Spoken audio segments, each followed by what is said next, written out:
যানবাহনের economic life প্রজ্ঞাপন বাস্তবায়ন করিলে দেশে প্রায় ৮০,০০০ bus, mini bus, truck, cover van বন্ধ হয়ে যাবে। বাংলাদেশ এমনকি অর্থনৈতিকভাবে সমৃদ্ধ হয়েছে, পুরাতন গাড়ি কেটে ফেলবে।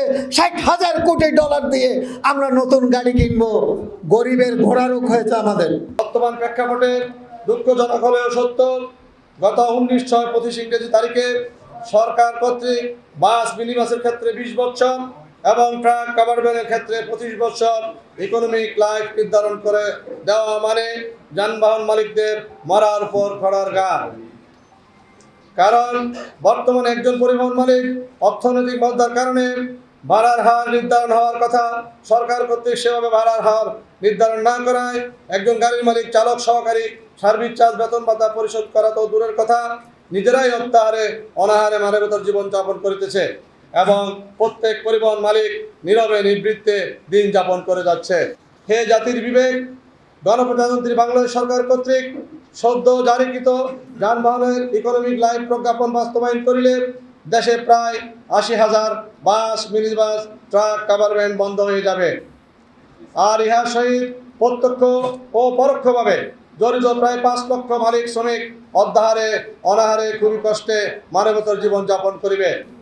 তাছাড়া উল্লিখিত গাড়িগুলো স্ক্র্যাপ ঘোষণা করলে সাধারণ মালিকের যেমন লক্ষ লক্ষ হাজার লক্ষ কোটি টাকা নষ্টই হবে না, অপচয় হবে না, অপচয় হবে।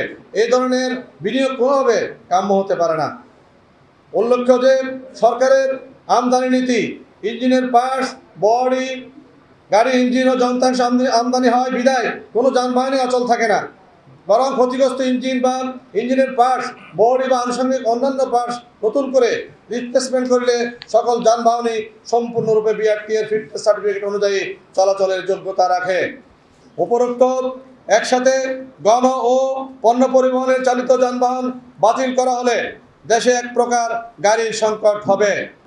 গত সরকারের আমলে নেওয়ার পরে বাস্তবতার ভিত্তিতে আমরা সচিবালয়ের সচিবের সাথে বসে, আপনারা জানেন ফ্যাসিস্ট সরকারের কোনো প্রশাসন ছিল না, একজন সচিব মহোদয়ের নেতৃত্বে আমরা এটা বন্ধ করেছি বাস্তবতার আলোকে। একটা প্রশ্ন আপনাদেরকে আমি করতে চাই, বাংলাদেশের এই অর্থনীতিতে আপনি কি পারেন ৬০,০০০ কোটি টাকা লাগবে আজকে যদি ৮০,০০০ গাড়িকে আপনার স্ক্র্যাপ করা হয়? শুধু ৬০,০০০ কোটি টাকা লাগবে আমার গাড়ি আমদানি করতে। আপনাদের একটা রেফারেন্স আমি দেব, গতবার ভারতীয় আগ্রাসনের মাধ্যমে ভারতের গাড়ি বিক্রি করার জন্য ফ্যাসিস্ট সরকারের সাথে চুক্তির মাধ্যমে এই কাজটা করতে চেয়েছিল।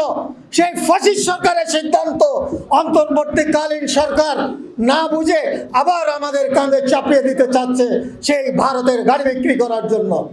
আমরা চাই সেই গাড়ি আমদানির সেই পায়তারা আমরা বন্ধ করতে চাই, সেই ষড়যন্ত্র আমরা বন্ধ করতে চাই।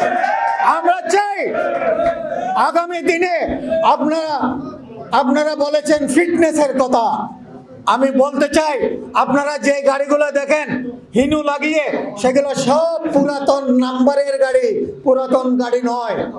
বাংলাদেশে রিকন্ডিশন ইঞ্জিন ইম্পোর্ট হয়, বাংলাদেশের যে সুন্দর বডি প্রস্তুত করা হয়, জাপানের বডি থেকে সুন্দর বডি আমরা উপহার দিচ্ছি জনগণকে।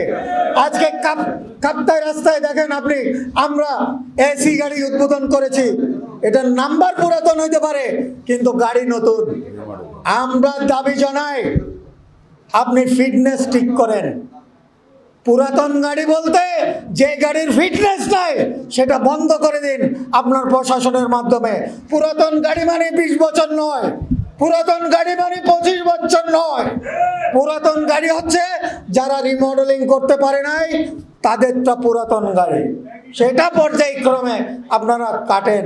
কিন্তু বাংলাদেশের আর্থসামাজিক অবস্থা না দেখে আপনি যদি এটাকে জাপান মনে করেন, কালকে রিক্সা চলতে পারবে না, পরশু পুরাতন গাড়ি চলতে পারবে না।